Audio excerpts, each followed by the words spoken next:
Miss Parks, are you a witch? Yes, I am. Is there a law against that?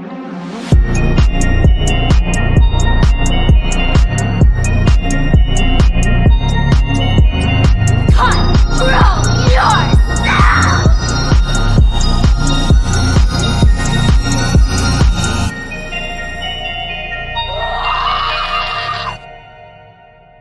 Bonsoir, créatures de la nuit, et bienvenue dans le Grim Girls Podcast, l'endroit où on parle de films d'horreur, de personnages féminins et de thématiques liées à celles-ci. Sorti début novembre dans les salles obscures françaises, Grafted est un film qui a un peu fait parler de lui. Trop peu si vous voulez mon avis. Moi-même, j'avais remis mon visionnage à plus tard lorsque j'en avais entendu parler. Ce qui est étonnant parce que ce film avait sur le papier vraiment tout pour me plaire. Alors forcément, quand je me suis décidée à le regarder, j'avais quelques attentes et je dois vous dire que j'ai été servie. Du sang, de la peau arrachée et une jeune femme aux prises avec ses propres insécurités, Grafted s'est révélé être un pur ride du début à la fin. Je vais donc vous parler de tout ça en analysant ces thématiques, comme d'habitude, et ensuite rester jusqu'au bout parce que j'ai 2-3 petites choses à vous annoncer.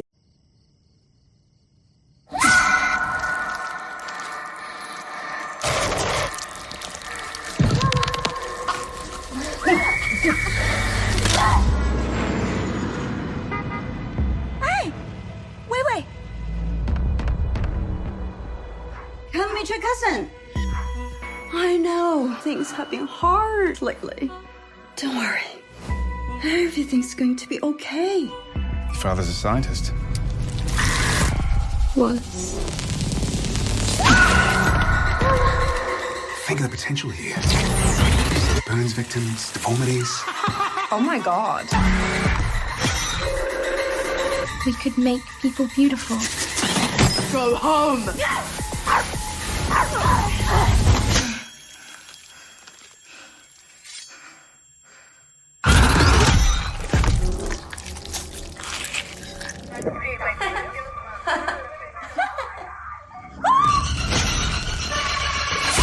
Look at you. You look ridiculous. What have you done?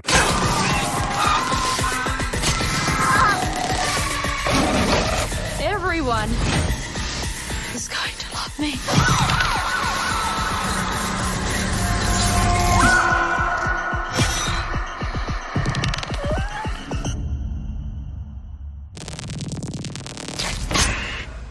Sorti en 2024, Grafted est le premier long métrage de Sasha Rainbow.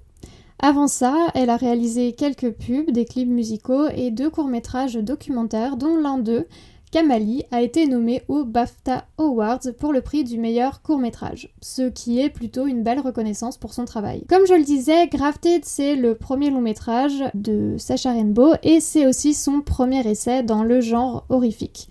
Selon moi, c'est un essai qui est absolument réussi, mais je ne voudrais pas vous influencer.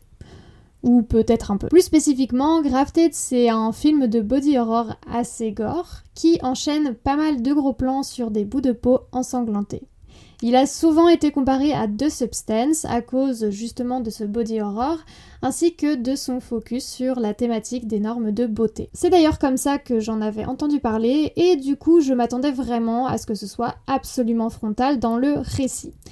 Et évidemment ça l'est, mais Grafted parle de plein d'autres choses, ce qui me fait vous dire que c'est un peu étrange de comparer ces deux films, même si je vois plus ou moins pourquoi. C'est vrai que ces derniers temps, on a eu quelques bons body horror réalisés par des femmes. Je cite également The Ugly Stepsister parce que c'est une pépite. D'ailleurs, j'ai reçu enfin mon édition collector de chez ESC Éditions et il est absolument incroyable, je vous le dis.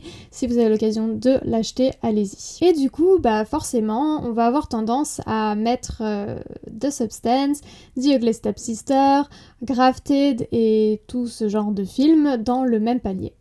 Mais Grafted, je vous le dis, c'est pas un The Substance bis, loin de là, bien qu'encore une fois, je ne fais qu'exprimer mon avis évidemment. Et donc, ça parle de quoi alors Grafted ? Eh bien, on va suivre Wei, une adolescente chinoise. C'est une très bonne élève qui réussit à avoir une bourse pour aller étudier en Nouvelle-Zélande. Là-bas, elle s'installe chez sa tante Ling, sa cousine Angela et leur chien qui, je le dis pour rassurer les lovers d'animaux, comme moi d'ailleurs, survit à la fin, donc vous pouvez souffler. Dans sa nouvelle école, Wei a accès à du matériel avancé qui lui permet de continuer le travail scientifique de son père décédé. Et donc son travail, c'était de créer un sérum pouvant régénérer de la peau humaine, ce qui simplifierait les transplantations. Avec ce sérum, elle a l'intention de se débarrasser de marques qu'elle a sur le visage et sur son cou, et devenir enfin belle. Parce que ces marques sont le sujet de moqueries et de rejet de la part des autres. Pendant tout le film, elle va donc travailler à développer ce sérum, tout en sombrant peu à peu dans son obsession de l'apparence. Avant de rentrer dans l'analyse pure et dure du film et de ses thématiques, je voulais juste faire un petit point titre du film. Comme on est francophone ici, je suppose que la plupart ne sait pas ce que le verbe to graft veut dire. Alors, en médecine, ça veut dire transplanter un tissu vivant, donc de la peau, des os, certains muscles ou même du sang. Donc, quand on dit que quelque chose was grafted, ça veut dire que ce quelque chose a été transplanté chirurgicalement. C'est littéralement ce que le personnage principal cherche à faire dans le film, comme je vous l'ai dit, donc de transplanter des tissus qu'elle aurait du coup injectés avec le sérum sur son propre corps. Mais le grafting, c'est aussi une technique d'horticulture qui consiste à fusionner deux plantes différentes pour qu'elles grandissent comme une seule et même plante. Le but, c'est de combiner les traits de chacune des deux plantes pour former une nouvelle plante plus résistante aux maladies et à des changements de température et d'environnement par exemple. C'est une technique apparemment très complexe qui demande pas mal de skills. Alors, vous vous demandez peut-être qu'est-ce qui se passe là? Je suis passée d'un podcast sur le cinéma à un podcast botaniste. Non, promis. Alors, j'ai pas changé de DA. Je voulais vous expliquer cet aspect-là de la définition du titre. Parce que finalement, ça colle aussi très bien à ce qui se passe dans le film. Vous l'avez vu si vous avez regardé le film, et vous le verrez si vous restez pour écouter mon analyse. Et puis en plus, Wei, elle utilise une fleur pour ses recherches, ce qu'on appelle en anglais une corpse flower, ou une fleur cadavre en français, tenant son nom au fait qu'en floraison, elle émane une odeur très forte qui apparemment ressemble à celle de la chair en décomposition. Charmant, non ? C'est aussi une fleur qui met plusieurs années pour fleurir et sa floraison ne dure que quelques heures, 2-3 jours tout au plus. Ce qui est aussi spécial avec cette plante, c'est qu'elle est composée d'une tige portant de nombreuses fleurs, des fleurs mâles et des fleurs femelles, donc ça fait un peu penser en soi à la technique du grafting qui fonctionne donc en insérant une pousse dans une tige d'une plante vivante. Toute cette partie botanique pour vous dire qu'il y a un symbolisme dans la fleur cadavre que notre protagoniste utilise, la technique du grafting est ce qu'elle cherche à faire, c'est-à-dire à fusionner des bouts de peau étrangers à son corps à elle, qui correspondrait donc à la tige dont je parlais juste avant. Comme un bon ami à moi l'a dit, tout peut mener à l'horreur. La petite parenthèse botanique est maintenant terminée, on va pouvoir directement entrer dans l'analyse des différents thèmes que le film explore. Je l'ai dit précédemment, Grafted a été comparé à The Substance pour l'utilisation du gore et du body horror pour raconter quelque chose par rapport aux normes de beauté. Je vais donc commencer par parler de ça, surtout que c'est le sujet qui est le plus en surface entre guillemets du film. Finalement, toute l'histoire de ce film, ça repose là-dessus. Il s'ouvre en nous présentant Wei enfant et son père travaillant à ses expériences pour réussir à transplanter des tissus sains sur les parties de leur corps abîmées. Directement, on est face à l'objectif premier de ses recherches et expériences, qui est littéralement de réparer. C'est en fait ce qu'il va dire à sa fille, qu'il réussira, grâce à son travail, à réparer leur visage. On part déjà non pas sur une acceptation de leur différence, entre guillemets, mais sur un désir de la corriger, de rentrer dans une certaine norme. Il n'y a donc pas vraiment d'espoir pour Wei à partir de là, parce que non seulement elle va grandir en entendant son père parler de ses marques comme des défauts à réparer, mais elle est aussi traitée par sa mère et par d'autres personnes autour d'elle de monstres. Tu m'étonnes qu'elle n'arrive pas à s'accepter comme elle est. Et c'est clairement pas la société dans laquelle elle vit qui va l'aider là-dedans, c'est sûr. Lorsqu'elle arrive en Nouvelle-Zélande, Wei elle est matraquée par des images et propos allant dans le même sens. Des grandes affiches publicitaires de femmes à la police, et blanches d'ailleurs, sa tante qui lui propose directement de lui donner du concealer pour cacher les taches sur son visage, sa cousine Angela qui est ultra maquillée, et c'est pas moi qui le dis, mais c'est plutôt le film qui veut mettre ça en avant par des gros plans sur ses yeux où il y a de l'eyeliner et de l'eyeshadow, sur ses lèvres où on voit du gloss, etc. Mais on voit aussi donc les regards, les questions, les moqueries des étudiants et des étudiantes, dont les amis d'Angela, Jasmine et Eve. Wei, elle est constamment ramenée au fait qu'elle ne ressemble pas aux autres. À ça s'ajoute une xénophobie qui vient du fait que Wei est une jeune femme chinoise arrivant dans un autre pays en gardant ses propres pratiques culturelles, sociales et religieuses.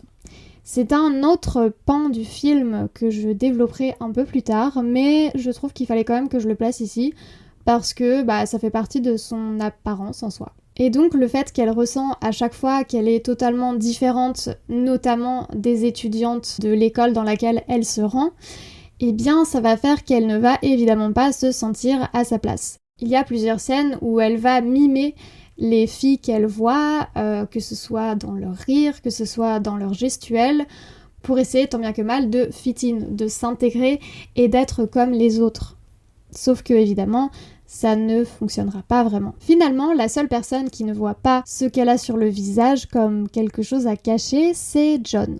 John, c'est un homme sans abri, ayant lui-même des déformations au niveau du visage. Alors, on ne sait rien sur ce personnage, si ce n'est son prénom, qu'il donne à Wei pendant un bref échange. Ces deux personnages ont quelques interactions qui sont, je trouve, vraiment touchantes, je sais pas ce que vous en pensez, notamment une scène où Wei va expliquer à John ses recherches et qu'elle va réussir grâce à ça à se rendre enfin belle, ce à quoi John répond « Tu es déjà belle, Wei, c'est le reste du monde qui est moche ». Peut-être que certains et certaines d'entre vous trouveraient cette phrase un peu générique, mais personnellement je trouve qu'elle est très bien placée dans le contexte du film. Bon, quand je disais qu'il n'y avait que John qui est gentil avec elle, c'est pas totalement vrai. C'est assez inattendu, surtout quand on voit toutes les scènes entre Wei et sa cousine avec ses copines de son côté, mais il y a bien l'une d'elles qui est plus sympa avec elle. Il s'agit du personnage de Jasmine. Pendant toute la durée du film, il faut savoir que Angela et ses amies Eve et Jasmine, elles sont très distantes avec Wei. Dès le début d'ailleurs, Wei elle va essayer de s'inclure dans leur groupe, notamment quand Angela invite ses amies, donc Eve et Jasmine, à la maison et que Wei s'installe avec elle dans le canapé pour regarder un film, et bien les trois jeunes femmes vont partir directement et vont laisser Wei toute seule alors qu'elle voulait simplement s'intégrer et passer un moment avec elle. Il y a aussi un moment où Wei va les inviter à son restaurant préféré, mais elles sont toujours dans une posture de rejet. Elles vont la trouver bizarre pour ses goûts culinaires notamment, donc dans le resto, pour ses croyances, donc le fait que Wei a en fait un hôtel dans sa chambre qui est dédié à son père, ou juste pour son apparence.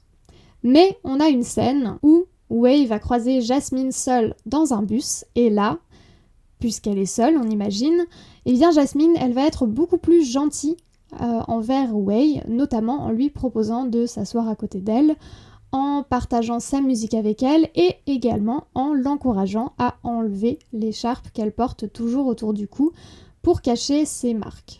Jasmine, elle sera d'ailleurs là bien plus tard dans le film, quand Wei aura légèrement pété les plombs et elle montrera encore de la bienveillance en lui disant qu'elle est là pour elle, même si il y a des choses qui ne se passent pas très bien dans sa vie, on va dire. Le truc c'est que Wei, elle est pas du tout dans un état d'esprit disponible pour recevoir l'idée qu'elle est bien comme elle est, et donc ça lui passe totalement à côté. Comme je vous l'ai dit, depuis qu'elle est petite, on lui a mis dans la tête que ces taches qu'elle a sur le visage, c'est vraiment quelque chose qu'il faut réparer et donc qu'il faut, en attendant, complètement cacher. Elle est tellement prête à tout pour réussir à finaliser le travail de son père, qui est donc, je le rappelle, de réparer son visage, qu'elle va mettre des vies en danger, y compris la sienne. Plus que ça, elle va littéralement devenir quelqu'un d'autre plusieurs fois dans le film. Du coup, ici, spoiler, après une dispute où Angela l'agresse physiquement, Wei va finir par la tuer par accident et va découper son visage et tester son sérum dessus. C'est peut-être une scène qui fait penser à The Substance, où elle va en fait s'injecter ce liquide rose fluo pour se transformer.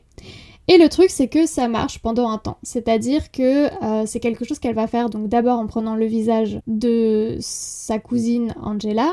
Vu que sa cousine Angela est décédée et que sa tante revient, eh bien, elle va devoir faire croire qu'elle est Angela. Donc en gros, elle va pas juste prendre son visage, elle va prendre toute son apparence et sa personnalité. Et plus tard dans le film, elle va faire exactement la même chose avec Eve, l'une des amies donc d'Angela, qui était d'ailleurs sa bully plutôt dans le film. Ce qu'on voit donc dans ces transformations, c'est que ouais, elle va pas juste chercher à cacher ses marques et donc changer son apparence.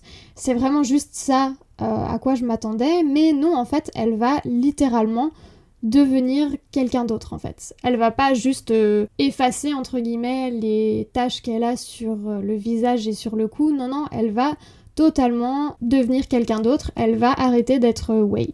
Il y a donc quelque chose qui est encore plus profond dans le mal-être de Wei, qui va du coup au-delà de son physique. C'est pas juste les marques sur sa peau qu'elle déteste, c'est toute sa personne. Et oui, je sais qu'elle doit jouer le jeu et qu'elle doit faire semblant d'être Angela et Eve pour que personne ne se rende compte qu'elles ont été tuées, mais franchement, si on se penche un peu sur le message qui est passé, pour moi, on est clairement sur une jeune femme qui a intériorisé la haine et le dégoût qu'on lui a reflété envers son corps, oui, mais aussi envers sa personne. Et honnêtement, quand tout le monde te traite de monstre et te fuit comme la peste, c'est assez compréhensible. On le comprend très bien dans les mots qu'elle prononce vers la fin du film. Elle va dire « Je vais vivre une nouvelle vie et tout le monde m'aimera ». Donc on n'est ici pas juste sur le fait qu'elle se sente mal parce qu'elle ne correspond pas aux normes de beauté, mais aussi parce qu'elle se sent totalement rejetée en tant que personne. Wait, what is this? Some weird Chinese ancestor worship stuff? Mum set it up for Wei so that she could feel more at home. Yeah, but what's that? Wei's dad. Oh my god. Mm-hmm. Wei has one too. That explains the scarf. Right. If you think that's weird, you should see her room. Oh. Oh. Okay, that's enough. I think we should go. Come on, Angie. When are we gonna get another chance to visit the Museum of the Brilliant Prodigy? We should go now. Yeah, let's go. Comme je l'ai mentionné, il y a aussi cette sorte de xénophobie qui est présente. Le fait que la culture de Wei, donc la culture chinoise, soit rejetée car vue comme étrangère et même dégoûtante, surtout quand il s'agit de cuisine, c'est quand même assez présent dans le film. En effet, Wei, elle invite Angela et ses copines dans un restaurant chinois, comme je l'avais dit, où du coup, forcément, on va servir des plats typiques de là-bas, comme des pâtes d'oiseaux, ce qui fait fuir les amis d'Angela et Angela avec. Angela elle-même, elle va représenter une honte de sa propre culture, puisque on va la revoir dans ce restaurant un peu plus tard dans le film, avec sa mère et Wei, et elle se cache littéralement le visage en vissant son bob sur la tête pour que personne ne voit qu'elle est là, et donc qu'elle demande ce genre de cuisine et qu'elle aime ça. C'est d'ailleurs un manque de respect par la destruction de l'hôtel créé par Wei en hommage à son père, qui va démarrer la dispute qui coûtera la vie à Angela. Celle-ci et ses amis, et quand je dis ses amis, donc je parle surtout d'Eve, la seule personne blanche du groupe d'ailleurs, ne se gêne pas pour se moquer de cette tradition, et Wei, elle va d'ailleurs plusieurs fois recevoir des insultes raciales, du genre Crazy Chinese, Your Chinese shit, Go home, et des trucs sympathiques comme ça. Je trouvais ça assez intéressant d'ailleurs que Wei, elle prenne l'apparence et la vie d'Eve, qui est totalement opposée à elle, puisque là où Wei est racisée avec des cheveux sombres, Eve, elle est blanche et elle est blonde, qui est du coup bien plus proche en fait de l'idéal de beauté tel qu'il est mis en avant dans les médias dans notre société occidentale. Je ne pense pas qu'il n'y a pas de quelconque pensée derrière tout ça. C'est pour ça que je le mentionne. On peut se dire que Eve, elle correspond vraiment à ce que Wei espère être, que ce soit au niveau du physique, mais aussi au niveau de la personnalité, qui est d'ailleurs du coup très populaire à l'école. I'm watching you. I saw you smiling the other day. Vous allez me dire, d'accord, le père de Wei est mort, mais où est sa mère ? Alors c'est une très bonne question, en fait on ne la voit absolument jamais. Il y a une fois où on l'entend parler et c'est à travers un mur, c'est vers le début du film, un peu après la mort de son père. Déjà on ne la voit pas qui vient réconforter sa fille est dans une pièce seule et on entend donc comme je disais sa mère de l'autre côté du mur en train de justement dire qu'elle est un monstre, que les autres en tout cas la traitent comme telle. Wei, elle part comme je l'avais dit vivre avec sa tante en Nouvelle-Zélande et sa tante ne fait aucune allusion à la mère de Wei non plus. Donc on ne sait pas exactement quel est l'état de leur relation, on ne sait pas exactement ce qui se passe dans cette famille finalement, mais en tout cas on peut avoir des petits indices, notamment le fait que la tante Ling parle énormément du fait qu'elle a dû être indépendante et que c'est d'ailleurs très important de l'être. Notamment parce que son mari, donc qui est le père d'Angela, qui est donc l'oncle de Wei, vous suivez, hein, il était très peu présent et d'ailleurs il me semble qu'elle dit qu'il est parti, tout simplement. Ça peut évidemment laisser des traces, notamment chez Angela, et ça peut expliquer pas mal de choses, notamment le fait qu'elle est aussi peu aimable et aussi peu à vouloir renouer avec ses racines chinoises, on va dire, surtout quand ses parents sont très peu présents et sont très peu aimants et affectifs avec elle finalement. Ouais, c'est pareil, hein. Elle a vraiment jamais connu ses parents, ou très peu.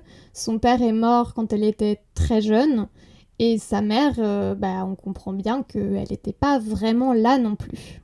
Il y a une autre mention de sa mère, et c'est pendant une des discussions que Wei a avec John, où elle lui dit que sa mère aurait dit que la famille aurait fait quelque chose de vraiment très grave, et que du coup, il et elle auraient été punis, notamment par donc ces différentes marques sur leur corps. Alors de nouveau c'est assez violent et je vous avoue que je sais pas exactement ce que ça peut signifier. Peut-être qu'il y a une double lecture, notamment, je ne sais pas, peut-être par rapport au trauma générationnel, mais là je vous avoue, je sais pas trop. Si vous avez des interprétations et que vous en savez peut-être un peu plus, que vous savez en dire un peu plus, n'hésitez pas vraiment parce que moi je suis pas sûre du tout. Maintenant que j'ai parlé de personnages féminins dans Grafted, je voulais un petit peu parler de personnages masculins. Alors dans ce film, il n'y a pas énormément de personnages masculins, mais il y en a un en particulier qui prend quand même beaucoup de place, et c'est le personnage de Paul. Alors Paul, c'est un professeur de Wei, Angela, Eve et Jasmine. Il est plutôt dans le domaine scientifique, et il met d'ailleurs à disposition son laboratoire pour des étudiants et étudiantes qui veulent l'assister. Pensant pouvoir être aidée, Wei, elle va donc lui parler des recherches de son père, et elle va de plus en plus fréquemment venir au labo, où il y a, comme je l'ai dit, un matériel qui est bien plus efficace et diversifié que ce que son père avait il y a des années. Et donc, tout ce matériel va lui permettre de continuer ses expériences. Elle va tenir donc Paul, le professeur, au courant de ses propres essais et évidemment de ses réussites, comme quand elle utilise la fameuse fleur cadavre dont je vous avais parlé pour compléter son sérum. Assez vite, on sent qu'il y a quelque chose qui va pas trop avec ce type. Il y a des regards qui s'attardent un peu trop sur Eve, qui, je le rappelle, est son élève et une adolescente. Et puis, quand Wei laisse le carnet de notes de son père au labo, Paul va l'utiliser, notamment en faisant des photos des pages et en traduisant tout, absolument tout, évidemment sans demander s'il peut le faire au préalable. Au fur et à mesure, on découvre que ce fameux Paul a, numéro 1, des relations sexuelles entre gros guillemets, parce que c'est pas des relations sexuelles avec Eve. Pourquoi est-ce que je dis ça ? Parce qu'en fait, Eve est une enfant, étant donné qu'elle n'est pas majeure, donc elle ne peut pas en soi être consentante, et puis il y a quand même vachement un jeu de pouvoir là-dedans. En plus, il la rabaisse énormément au passage en lui disant que sa force notamment c'est pas son intelligence et qu'elle a intérêt à être une gentille petite fille et ne pas trop parler. Et en plus de deux, ce cher Paul prévoit de voler les recherches de Wei et de son père et de les faire passer pour les siennes. Pourquoi est-ce qu'il fait ça? Déjà parce que c'est un gros connard, et aussi parce que il a déjà eu des échecs dans la recherche par le passé, et donc il essaye un petit peu de s'attribuer la gloire en volant le travail des autres. C'est très ironique parce que on a une scène où il va parler dans un de ses cours du fait que dans l'histoire, beaucoup d'hommes ont fait passer des inventions pour les leurs, les volant donc généralement à des femmes. C'est exactement ce qui se passe ici, hein. Il pense qu'il peut y arriver en toute impunité. On est donc en présence d'un homme qui prend littéralement tout ce qu'il veut, que ce soit le corps d'une jeune femme ou les recherches d'une autre, sans aucun respect pour rien si ce n'est lui-même. Et encore ça, c'est à débattre. Il est si dégueulasse, si détestable que ça fait du bien de voir Wei prendre sa vengeance sur lui dans la fin du film. Le fait qu'elle utilise les premiers résultats des expériences de son père pour lui mutiler le visage, c'est absolument génial. J'ai absolument adoré l'entendre crier de douleur. Oui, tout va bien dans ma tête, je suis normale. De plus, le fait qu'il utilise une, ou peut-être plusieurs d'ailleurs, on ne sait pas, étudiante pour assouvir ses pulsions sexuelles, s'est révélé et il va se faire virer. Donc moi je dis c'est absolument génial, merci mon Dieu. Quand on voit le nombre de cas où ça se passe dans la vraie vie et où il y a tout simplement rien qui est fait, moi j'étais plutôt contente de voir ça dans ce film du coup. De tous les personnages qui vivent quelque chose d'horrible dans ce film, c'est donc bien le seul à le mériter. Parce que clairement, Angela, Eve et à un certain niveau Jasmine, elles ont été dures avec Wei, en ne l'acceptant pas telle qu'elle est, en l'humiliant et en rabaissant sa culture, j'irais pas jusqu'à dire qu'elle méritait de mourir. Angela voyait en Wei quelque chose qu'elle refusait chez elle-même, ses propres origines.